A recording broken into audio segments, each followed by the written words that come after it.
कहानी शुरू होती है बिहार के सिमरिया गांव की। चारों तरफ हरे भरे खेत, आम और नीम के पेड़ों की छांव और सुबह सुबह पक्षियों की मधुर आवाजें इस गांव की पहचान है। रविंद्र नाम का एक बुजुर्ग आदमी रहता था, जिसका एक ढाबा था। वो ढाबा उसका घर भी था और लोगों के 2 वक्त की रोटी पाने की जगह भी थी। रविंद्र काका बहुत कम दाम में लोगों को खाना खिलाता था और अगर कोई गरीब भूखा ढाबे पर आए तो उसे मुफ्त में खाना देता था। उसके ढाबे पर मछली चावल मिलती थी जो बहुत ही ज्यादा स्वादिष्ट थी। रविंद्र का एक पोता था राहुल। राहुल के माता पिता किसी बीमारी में चल बसे। इसके बाद राहुल को उसके दादाजी रविंद्र ही पाल पोस कर बड़ा किए थे। इधर ढाबे में चंदन मछली करी चावल बना रहा था। आप रविंद्र काका हो क्या? मैंने सुना है कि यहाँ मुफ्त में खाना मिलता है। 2 दिनों से कुछ भी नहीं खाया हूँ। अगर कुछ खाने को मिल जाता तो आपकी बहुत कृपा होती। हाँ, आप सही जगह पर आए हो। मैं हर जरूरतमंदों की मदद करता हूँ। आप बैठो, मैं आपको खाना देता हूँ। मैं जब तक जिंदा हूँ आप यहाँ आकर खा सकते हो।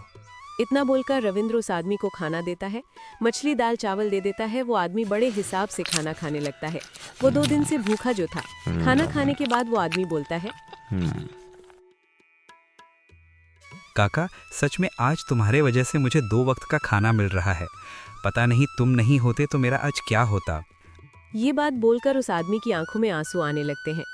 तुम ऐसी बातें मत बोलो और याद रखो, जब मैं जिंदा हूँ तुमको खाने का एक दाना भी कम नहीं पड़ेगा। रविंद्र काका ऐसे ही लोगों की मदद किया करते थे। उनके हाथ में जादू था। उनके हाथ का जो भी खाना खाता वो खाता ही रह जाता। एक दिन अचानक रविंद्र काका इस दुनिया छोड़कर चले जाते हैं। उसके बाद राहुल दुखी था, क्योंकि राहुल का उसके दादा के सिवाय कोई इस दुनिया में नहीं था। उन्होंने रोते हुए अपने दादा का अंतिम संस्कार किया। राहुल के दादा रविंद्र मरने से पहले अपनी ढाबा सौंप कर जाता है। दादाजी दुकान तो सौंप कर चले गए, पर कभी अपने जैसा खाना बनाना नहीं सिखाया। पर अब घर चलाने के लिए कुछ ना कुछ तो करना पड़ेगा ना। एक काम करता हूँ, चंदन को मछली चावल और खाना बनाने के लिए यही छोड़ देता हूँ और मैं घर जाकर थोड़ी देर पबजी खेलूंगा। ए चंदन, इधर आ। हाँ छोटे मालिक, बोलिए। एक काम कर, जल्दी से खाना बना दे। सुबह सुबह कोई ना कोई ग्राहक तो आएगा ही आएगा। सरकार, खाना तो अब आपको ही बनाने पड़ेंगे। मैं बताना भूल गया, लेकिन मुझे आज ही गांव जाना पड़ेगा। वो पत्नी के बहन की शादी है। अरे पर कम से कम मुझे ये तो बता दे कि दादाजी खाना बनाते कैसे थे। फिर चंदन ने राहुल को मछली चावल बनाना बताकर गांव के लिए निकल जाता है। राहुल जैसे तैसे खाना तो बना लेता है। तभी दुकान पर एक ग्राहक आता है। अरे राहुल भाई, 1 प्लेट मछली चावल लगाना। अरे बिल्कुल, क्यों नहीं, बैठो बैठो। अच्छा, अब तुम ही संभालोगी ये ढाबा। बस स्वाद अपने दादा की तरह रखना। राहुल उस आदमी को मछली करी और चावल की प्लेट देता है। आदमी एक खाना खाने लगता है और बहुत खराब मुंह बना लेता है और वहीं पर सारा खान थूक देता है। भाई ये क्या बदतमीजी है? अगर खाना ही नहीं था तो बनवाया क्यों? मैं तुम्हारे लिए फोकट में बैठा हूँ। अरे भाई, 1 पीस मछली खुद चख कर देखो और फिर मुझे दोष देना। उसके बाद राहुल अपना बनाया हुआ खाना खाकर देखा है। अरे बाप रे, इसमें तो सच में ही स्वाद नहीं है। अरे भाई मुझे माफ कर देना, मैं अभी नया नया सीख रहा हूँ। अरे तो तुम अपने दादा से खाना बनाना क्यों नहीं सीखे? वहाँ पर एक आदमी आ जाता है। क्या हुआ भाई, मुझे भी खाना खाना था। रविंद्र काका के हाथों का मछली चावल खाए बहुत दिन हो गए। अरे इस राहुल को तो सही से खाना बनाना आता ही नहीं है। अपने दादाजी का क्या ही स्वाद देगा हमको। चलो चलो, से अच्छा तो मेरी पत्नी बना लेती है। फिर दोनों आदमी वहाँ से बिना खाना खाए चले जाते हैं। अगर ऐसा ही चला रहा तो ये दादाजी का ढाबा ही बंद करना पड़ जाएगा। राहुल बेटा, तुझे अपने दादा की तरह ही खाना बनाना सीखना ही पड़ेगा। पर अपने दादा की तरह मैं कैसे सीख सकता हूँ? फिर राहुल ने बहुत बार अच्छे मछली चावल बनाने की कोशिश की, पर हर बार खाना खराब ही बनते। अपने दादाजी की तरह स्वाद अपने खाने में ला ही नहीं पा रहा था। थोड़े ही दिनों में उसकी ग्राहकी बहुत कम हो गई। वहीं दूसरी तरफ रविंद्र की मौत की खबर सुनकर सेठ लालाराम उसके ढाबे पर आ जाता है। बेटा, तुम्हारे दादाजी की मौत की खबर सुनकर बहुत बुरा लगा। वो मैं उस समय बाहर था, गांव गया था, इसलिए नहीं आ पाया। अपने दादाजी की बात सुनकर राहुल भी उदास हो जाता है। वैसे बेटा, मैं तुम्हारे दादाजी के नाम पर मंदिर बनवाना चाहता हूँ। आखिर वो मेरा बहुत अच्छा दोस्त था। वहीं पास वाले तालाब के किनारे एक छोटा सा उनकी याद में मंदिर बनना चाहता था, पर उसमें तुम्हारी इजाज़त की ज़रूरत है। ये वो कागजात हैं, इन पर तुम्हारे दस्तखत चाहिए। अरे हाँ काका, क्यों नहीं। राहुल बिना कुछ सोचे समझे बिना पढ़े कागज पर दस्तखत कर दे। सेठ लालाराम दस्तखत लेकर घर पर आ जाता है। सेठ लालाराम एक ज्योति नाम की पत्नी थी। मैंने सुना है कि आप रविंद्र काका के नाम पर कोई मंदिर बना रहे हैं, पर क्यों? कल तक तो आप उनकी दुकान लेना चाहते थे। अरे बेवकूफ, तू अभी तक मुझे नहीं समझ पाई? ये देख, इन कागजों पर मैंने उसके दस्तखत ले लिए हैं। ये उसकी इजाजत के नहीं, बल्कि ये कागज उसकी दुकान के हैं।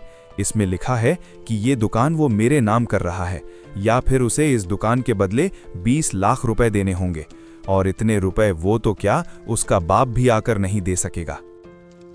अगले ही दिन कुछ आदमी हाथ में राहुल की दुकान के सामने खड़े हो जाते हैं।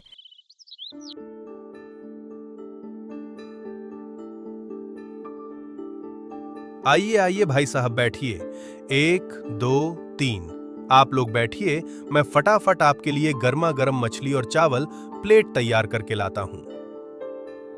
हम यहाँ तेरा मछली चावल खाने नहीं आए हैं। हमारे सेठ लालाराम तुम्हें 10 दिनों में ये दुकान खाली करने के लिए कहा है, नहीं तो तुम्हें 20 लाख रुपए देने पड़ेंगे। क्या? अरे भाई, तुम्हें कोई गलत फहमी हुई होगी। सेठ जी मेरी दुकान क्यों खाली करवाएंगे? वैसे भी वो तो मेरे दादाजी के बहुत अच्छे दोस्त थे। वो लोग ये बात सुनकर जोर जोर से हंसने लगते हैं। हा हा हा हा हा हा। सेठ लालाराम पैसों के अलावा किसी का दोस्त नहीं हो सकता। कुछ नहीं, तुमको मामू बना दिया। कल तुमने ही बिना पढ़े उसके कागज पर दस्तखत कर दिया। उसमें लिखा हुआ था तुम 20 लाख रुपए दोगे या फिर अपना दुकान उसके नाम करोगे। ये बात सुनकर राहुल हैरान हो जाता है और हैरानी से कहने लगता है, ये क्या कह रहे हो? सेठ ने तो मेरे साथ धोखा कर दिया। जाओ, तुम लोग अपना सेठ से कह दो, मैं ना ही दुकान दूंगा ना ही पैसे। अभी तो जा रहे हैं, तुम जल्दी से पैसों का इंतजाम कर दो, वरना अपना दुकान भूल जाओ।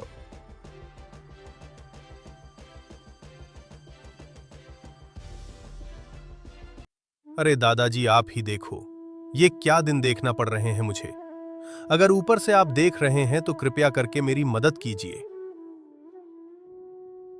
आज राहुल बहुत ही ज्यादा उदास था और उदास होकर ही सो जाता है। और ये सब रविंद्र काका ऊपर से ये सब देख रहे होते हैं। ये लड़का तो मेरा नाम ही डुबा देगा। उसे लालाराम से बेवकूफ बन गया, पर आखिर में क्या ही कर सकता हूं। उसके बाद राहुल के दादाजी रविंद्र यमराज के पास जाते हैं। क्या हुआ रविंद्र, बड़े परेशान लग रहे हो? बताओ, आप क्या समस्या आन पड़ी? मैं परेशान ना हो तो क्या करूं? उधर धरती पर मेरा पोता, ना उसे खाना बनाना आ रहा है, और ऊपर से इतना बेवकूफ है कि उसे तो सेठ लालाराम बेवकूफ बनाकर दुकान ही अपने नाम करवा ले रहा है। और आप ही बताओ, अब परेशान न हो तो क्या करूं? अब मैं तुम्हारी कैसे मदद कर सकता हूं, बताओ। यमराज की ज्यादा कुछ नहीं, बस आप मुझे थोड़े दिन के लिए धरती पर जाने की इजाजत दे दीजिए। मैं अपनी ढाबा बचाकर जल्दी ऊपर आ जाऊंगा। ये नियम के विरुद्ध है दादाजी, मैं आपकी इसमें कोई मदद नहीं कर सकता। क्या नियम के विरुद्ध है? और आप जो लोगों को समय से पहले ही उठा लेते हो, तब आपका नियम कहा जाता है। मैं अभी ब्रह्मादेव के पास जाकर आपकी सारी करतूत के बारे में बताता हूं कि आप कितनी गलती करते हैं। अरे अरे, तुम तो बुरा मान गए रविंद्र, वो तो मैं बस ऐसे ही मजा कर रहा था। अच्छा, तो इजाजत देते हो कि नहीं? नहीं तो मैं अभी सब कुछ बता दूंगा। ठीक है, लेकिन तुम जैसे ही अपना दुकान बच्चा लोग, तुम्हें वापस ऊपर आना होगा। ठीक है, मैं अपना काम करके जल्दी आ जाऊंगा। फिर धरती पर बहुत ही ज्यादा तेज हवा चलने लगता है। इधर राहुल सो रहा था, तभी जोर से हवा चलने की आवाज से वो भी उठ जाता है। राहुल को पास में ही कोई आदमी उसे दिखाई देता है। अरे भाई, कौन हो तुम? अंदर कैसे आ गई? अभी राहुल उसके पास जाता है। राहुल के दादाजी राहुल की तरफ देखते हुए हंसने लगते हैं। भूत भूत, दादाजी का भूत। अबे बुड़बक, आंखें खोल, कोई सपना नहीं है। मैं सच में तेरे सामने खड़ा हूं। क्या आप? पर यह कैसे हो सकता है? आपको तो मरे हुए 3 महीना हो गए और आप यहां? अरे बेवकूफ, मुझे यहां तेरी ही बेवकूफी की वजह से आना पड़ा। मैंने तेरा नाम बड़े नाज से अपने नाम पर रखा ताकि तू मेरा नाम रोशन कर सके, पर तू तो अभी तक अच्छे खाना बनाना नहीं सीख पाया। और दूसरा ये कि तूने हमारी दुकान उस लाला राम के हवाले कर दी। बचपन में पढ़ लिख लेता तो आज ये नौबत नहीं आती। मैं तो तेरे बाप को बेवकूफ समझता था, पर तू तो उससे भी बड़ा गधा निकला। हाँ दादाजी, मुझे भी थोड़ी देर पहले इस बात का एहसास हुआ, पर उसने मुझे उसकी बातों में इस तरह फंसाया कि मैं समझ ही नहीं पाया कि वो मुझे धोखा दे रहा है। और अब उसने मुझे 10 दिन का समय दिया है। अब आप ही बताइए कि 10 दिन में मैं उसे 20 लाख रुपए कहां से लाकर दूं? मैंने सुना है कि वो और लोगों की भी जमीन हड़प लिया है। कोई सब जमीनों को एक व्यापारियों को बेचकर यहां पर एक बड़ा मॉल खोलने का फिराक में है। अरे हाँ हाँ, मुझे सब पता है। मैं ऊपर से ये सब देख रहा था, इसीलिए तो मैं यहां पर आया हूं। पर सबसे पहले तो मैं तुझे मछली करी बनाना सिखाऊंगा बेवकूफ। तुझे खाना बनाना भी नहीं आता। तूने तो मेरा नाम मिट्टी में मिला दिया। अगले दिन रविंद्र अपने जादू से सारा खाना बना देता है। उनकी दुकान के सामने से एक आदमी गुजरता है और खुशबू सूंघकर दुकान पर रुक जाता है। यही 1 साल पुरानी तेरे दादा के हाथ के खाने की खुशबू आ रही है। मैं पहले भी तुम्हारे दादाजी के ढाबे पर आया था, उन्होंने मुझे मुफ्त में ही खाना खिलाया था। आज भी वही खुशबू आ रही है। मेरे लिए 1 प्लेट लगा दो। इससे पैसे मत लेना, इसे 1 प्लेट खाना दे दे, बेचारा बहुत गरीब है। उसके बाद राहुल ने उसे आदमी को 1 प्लेट खाना दे देता है। अरे वाह, पहले जैसा ही तुम्हारे दादा के हाथों का ही स्वाद है। तुम भी पूरे अपने दादा की तरह ही खाना बनाना सीख गए हो। उसे आदमी की बातें सुनकर उसके दुकान पर भीड़ लग जाती है। सभी को वापस से वही स्वाद मिलने के कारण लोग बड़े मजे से खाने लगते हैं। देखते ही देखते उसके सारे खाना बिक जाता है। अरे वाह दादाजी, आपकी वजह से आज मेरी कितनी ज्यादा कमाई हुई है। ऐसे ही चलते रहें तो बहुत जल्दी ही बहुत सारे पैसे कमा लूंगा। पर इतने कम समय में 20 लाख रुपए कैसे जमा कर पाऊंगा? अरे तू क्यों फिक्र करता है, तेरा दादा है ना। अरे क्या दादा है कर रहे हो? आप मेरे लिए कोई सोने चांदी का घड़ा गाड़ कर गए थे क्या, जो कहते हो कि दादा है? तभी गांव में एक गाड़ी आती है। सुनो सुनो सुनो, इस 27 तारीख को गांव में एक बहुत बड़ा प्रतियोगिता रखा गया है। उसमें जो भी जीतेगा उसे पूरे 10 लाख रुपए मिलेंगे। ये राहुल पैसे का बंदोबस्त तो हो ही गया। इस कंपटीशन में अब हम भी भाग लेंगे। वहां पर तू मेरा फेमस मछली चावल बनाना। अरे वाह, अगर मैं इस कंपटीशन में जीत गया तो मैं अपनी दुकान बचा सकता हूं। उसके बाद 27 तारीख को दोनों ही दादा पोते उसे कंपटीशन में पहुंच जाते हैं। इस कंपटीशन में सेठ लालाराम का भी होता है। यहां भी आ गया, उसकी दुकान बचाने के लिए इस कंपटीशन में भाग ले रहा है। पर मैं भी देखता हूं कि ये कैसे जीतता है। अरे दादाजी, जल्दी जल्दी जादू करो और मेरी जगह तुम ही सारा खाना बना दो। नहीं, ये गलत है। कंपटीशन में भाग तूने लिया है और वैसे भी मैं यहां तेरी मदद करने आया हूं, तेरी जगह खानी बनाने नहीं तो। हाँ, पर मैं तुम्हें बता जरूर सकता हूं कि किस तरह तुम्हें मछली खाना बनाना है। बाकी मेहनत तो तुम्हें ही करना पड़ेगा। ठीक है, मैं आपके जैसा बनाने का पूरा कोशिश करूंगा। उसके बाद राहुल अपने दादा के बताए अनुसार बहुत ही स्वादिष्ट मछली करी और चावल बना देता है।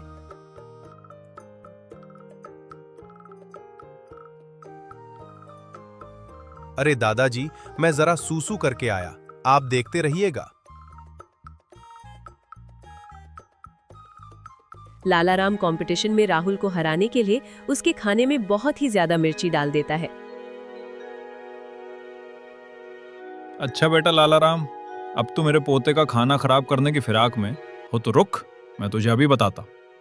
फिर क्या था, दादाजी ने उसे खाने के सारे मिर्ची हटाकर सेठ लालाराम के खाने में डाल देते हैं। उसके बाद वो लोग एक एक करके सबका खाना चख रहे थे। जब उन्होंने सेठ लालाराम का खाना चखा तो उनको बहुत ज्यादा मिर्ची लगी और गुस्से में आकर उन लोगों ने उसे कंपटीशन से बाहर कर दिया। अरे वाह, तुमने तो बहुत ही ज्यादा स्वादिष्ट फिश करी बनाए हैं।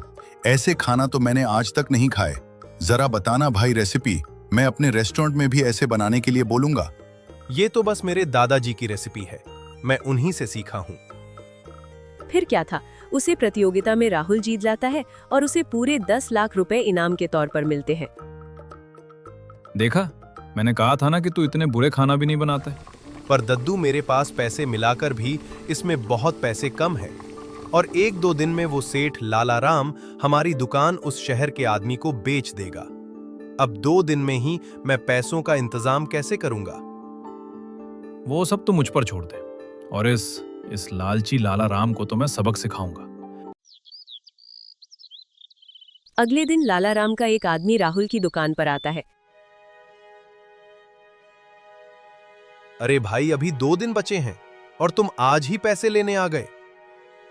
नहीं नहीं भाई, मैं बस तुम्हें याद दिलाने के लिए आया था। पर चलो, अब आ ही गया हूं तो 1 प्लेट मछली चावल लगा दो। फिर राहुल के दादाजी को शरारत सूझता है। राहुल उस आदमी के लिए 1 प्लेट मछली और चावल लाता है और दादाजी उसमें मिर्ची रख देता है। खाना खाते ही वो आदमी के कान में से धुआं निकलने लगता है। अरे भाई, पानी पानी! अरे ये तूने क्या किया? मिर्ची ही मिर्ची! उसके बाद वो आदमी वहां से सरपट भाग जाता है।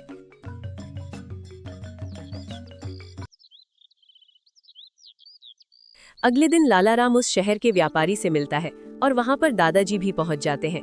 लाला राम उस व्यापारी को सारे जमीन के कागजात देता है। ये लीजिए सर, ये गांव की जमीन के पेपर्स हैं। अब आप बेफिक्र होकर यहाँ मॉल बनाइए। मैं ये सारी जमीन इस व्यापारी को दे दूंगा और किसानों से और दुकानदारों से पैसे लेकर उन्हें उनकी दुकान और जमीन भी वापस नहीं करूंगा। मेरी तो चांदी ही चांदी है। तभी दादाजी उसके जादू से पेपर का लिखा बदल देते हैं। अरे वाह लाला राम, तुम तो मेरे मॉल के लिए अपनी सारी जमीन मुझे दान कर रहे हो। लाला हक्का बक्का रह जाता है और पेपर छीनकर पढ़ता है और फिर सारे पेपर देखता है तो सभी में यही लिखा होता है। दादाजी अपने जादू से सभी पेपर्स में ऐसा ही लिख देते हैं। मेरा नाम है लाला राम और मुझे पैसों के अलावा किसी और से नहीं है प्यार। मेरी मति मार गई है जो मैं तुम्हें अपनी जमीन मॉल बनाने के लिए दूंगा। जाओ जाओ, मुझे कोई जमीन नहीं देनी। और ये सुनकर व्यापारी वहां से चला जाता है। ये कैसे हो सकता है? मैंने तो किसानों के और दुकानदारों के पेपर्स रखे थे। ऐसा कैसे हो सकता है? फिर दादाजी उसको डंडे से मारने लगता है। अरे अरे रे रे रे, अरे ये कौन है? मुझे क्यों मार रहा है? मुझे क्यों मार रहे हो? अरे भूत! अरे भूत! अब पैसों के लिए किसी को परेशान करेगा हैं? बोल बोल, अब किसी और को पैसों के लिए परेशान करेगा? अरे ने भाई भाई, कौन हो तुम? मुझे माफ कर दो। मैं कभी भी किसी को भी पैसों के लिए परेशान नहीं करूंगा। अब अगर किसी को परेशान किया तो अंजाम इससे भी ज्यादा बुरा होगा, समझा? मुझे माफ कर दो आप। मैं जाकर सभी दुकानदारों से माफी मांगूंगा और उनको परेशान भी नहीं करूंगा। और इधर राहुल बहुत ही ज्यादा परेशान था। अरे क्या हुआ? तुम इतना परेशान क्यों लग रहे हो? अरे दादाजी, आप क्या ही बोलूं। आखिरी बार अपना ढाबे को देख लेता हूं, उसके बाद तो सेठ लाला राम ये दुकान ले ही जाएगा। उसके बाद सेठ लाला राम उनकी दुकान पर पहुंचता है। अरे क्या हुआ आपको? आपकी हालात ऐसे कैसे हैं? अरे मुझे माफ कर दो, तुम्हारे साथ बहुत गलत किया है। अकेले ही आज मेरी हालत ऐसी है, मुझे माफ कर दो। राहुल को समझ आ जाता है कि ये सब उसके दादाजी की करामात है। ठीक है, पर आगे से किसी को भी परेशान मत करना। देख लिया ना, बुराई का अंजाम बुराई होता है। दद्दू, ये सब आपका ही कमाल है। हाँ बेटा, इसलिए तो मैं यहाँ पर आया था। अब तेरा दुकान भी मैंने बचा लिया, अब मुझे यहाँ से जाना होगा। अरे दादाजी, आप हमेशा के लिए मेरे साथ यहाँ पर रह जाओ ना। ऐसा नहीं हो सकता बेटा, मेरा आशीर्वाद तेरे साथ हमेशा रहेगा। इतना कहकर दादाजी वहां से चले जाते हैं।